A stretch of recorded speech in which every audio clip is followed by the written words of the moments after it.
went into that school that day and they knocked at my door and took my daughter. I'm not about to let that happen again. Evil knocked at my door and I'm pissed. Just like everyone out there, we're all pissed.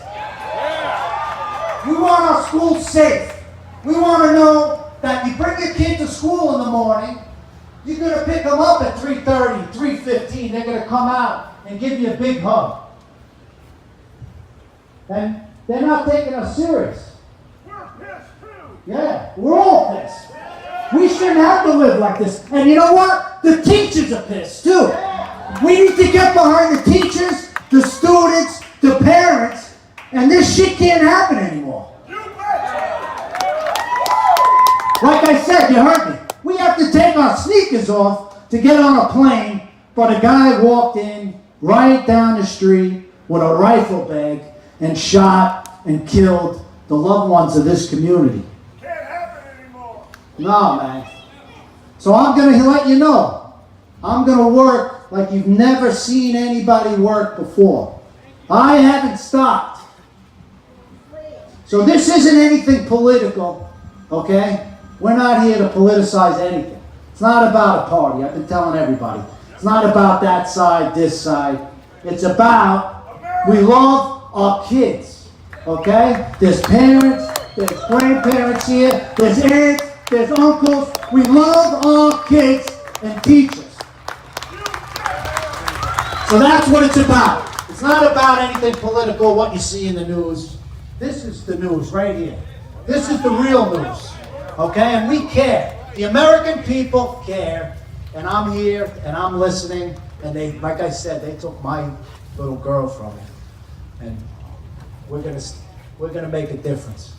So I got a lot of things I've been working on, and I'm gonna let my partner right here, Dennis, who's been with me, I think God sent it to me because I had like 2,000 messages on Facebook, and I happened to open up Dennis, and he came and he flew in and he helped me in Tallahassee, and he was instrumental with me in getting that safety bill passed, which is going to help everybody in Florida.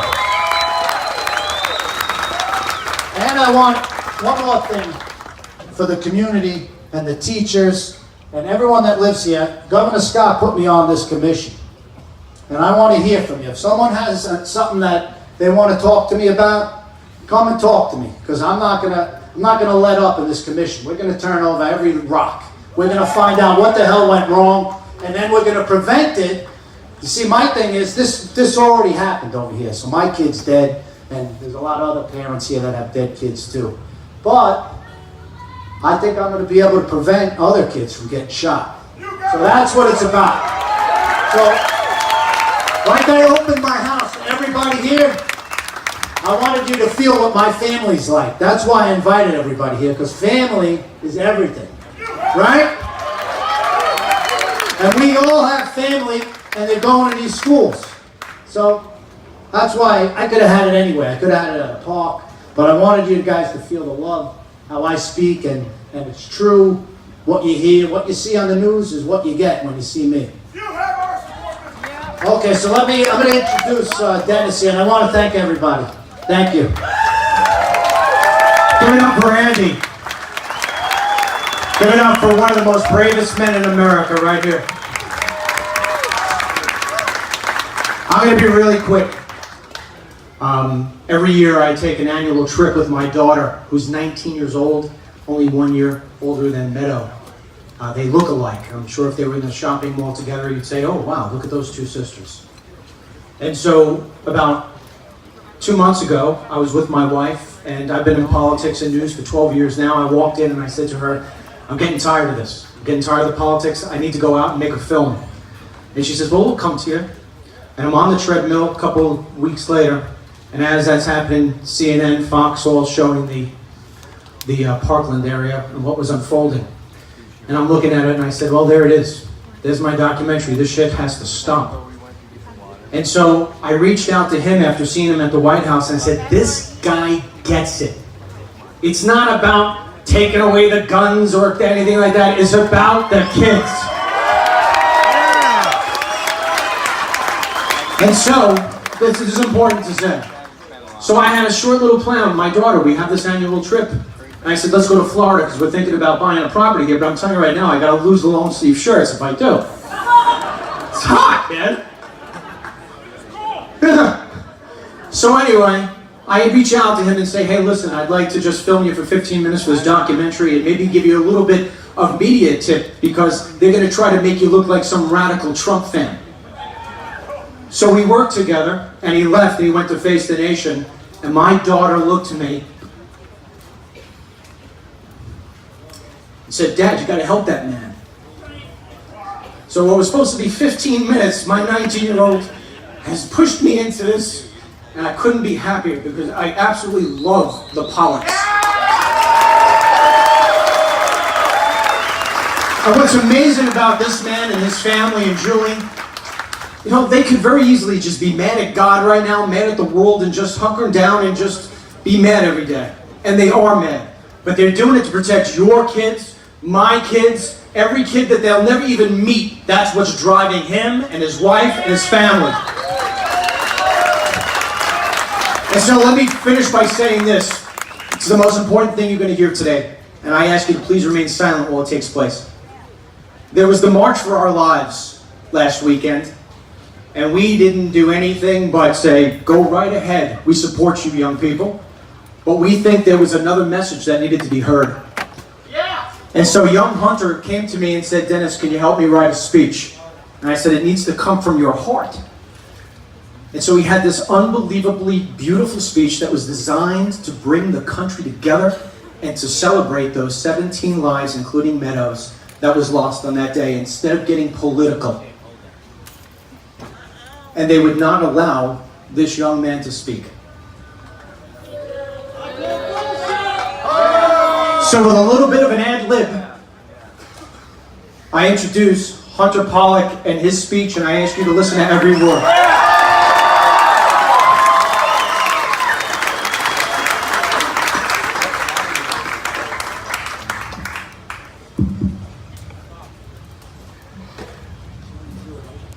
First and foremost, I want to talk about my mom. She can't make it today. She appreciates all the support. Even though she's not here, her heart's with all of you, and she's smiling somewhere wherever she is.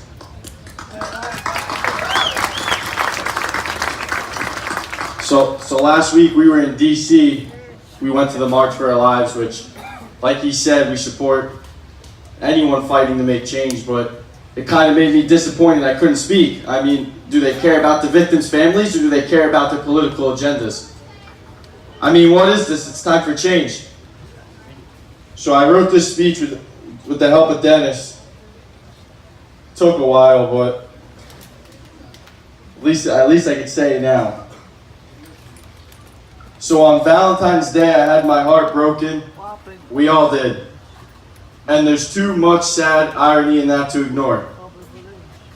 So today, instead of being able to speak in our nation's capital, I will be speaking at our home in Meadow's honor.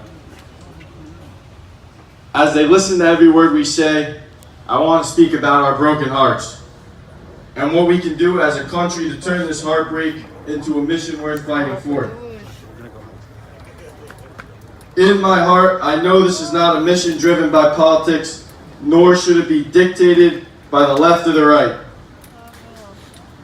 This is not a mission specific to color, religion, or economics, but rather it's a mission of love. It's a mission of safety built upon a foundation filled with common sense and fueled by a common denominator that could bring together every American across this great country. The one common denominator we all share is a desire to live. We all want to live to the greatest possible, live the greatest life possible. My sister, Meadow Pollack, was living an amazing life filled with love, passion, dreams, family, and fun. She had so much to offer this world. She had so much ahead of her. But because we as a school, and we as a community, and we as a society and we as a state and we as a nation fail to protect her, my baby sister is no longer part of this occasion we call life. What pains me most is that her beautiful life was not lost to an incurable disease or a freak accident. She's gone because our schools are not safe. She's dead because the madness of one young man and his determination to kill was greater than our desire to stop him. Remembering Meadow and the Parkland 17 is something we must all vow to here today. We must promise to take action each and every day until we protect the students of this country. We must protect our students and our schools in the same way we do the patrons at an NFL stadium and the passengers at an airport and the diamonds in a jewelry store. We, the students of America, and the most valuable assets this nation has. Therefore, we hereby put all the leaders and parents in this country on notice today. Today, we demand you to put a value on our lives and to protect us above all and everything else. We, as the students of this country, must take our anger and take our pain and our desire to live this life to the fullest, and we must channel it into a mission that is obtainable. One that can be achieved without heavy debate. One that everyone can agree upon today, tomorrow, and 4 decades to come. What happens in Parkland should have resulted in immediate action across America, but it has not. 2 weeks ago, a student in Utah tried blowing up a school with a bomb. And then this week in Maryland, we lost another life in a school shooting. The weapon may be different, but the objective is the same. So we need to protect our schools from the killers that want to kill. The hatred and sickness that fuels a killer to kill innocent students is something most of us will never understand. But that doesn't mean it's something we can ignore. We need to be on a mission to stop these monsters before they take action inside the school. God bless the Pollacks for making it happen. Thank you, sir. Appreciate it. Thank you all for being here. We need to be on a mission to stop these monsters before they take action in our school. We must demand our leaders to help those who are sick, but we also demand that they protect those of us who are not. In closing, I ask you to say my sister's name to yourself. It's such a beautiful name. Meadow. Meadow. Yeah, Meadow.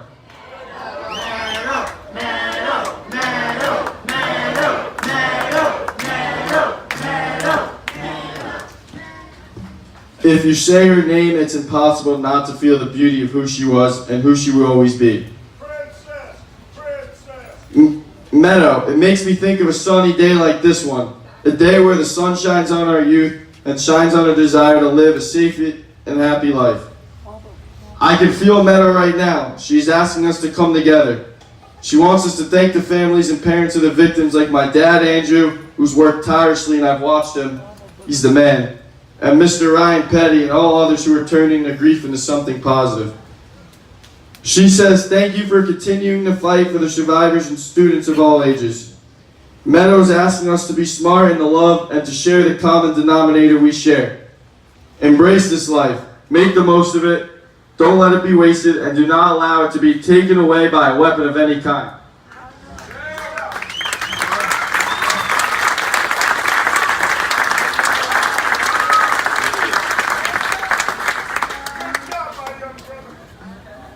To my sister Meadow, who's up in heaven, I promise you here today that the dad and I, along with millions of people at our side, will do our part in making schools safe so that this never happens again. We vow to protect Americans' children in the way you should have been protected. We will keep them safe from the killers and all weapons they use. Until we meet again, Meadow, I miss you like crazy. I love you. We all love you. May you shine on us today and every day going forward. Give it up for Hunter, huh? Now this guy to my left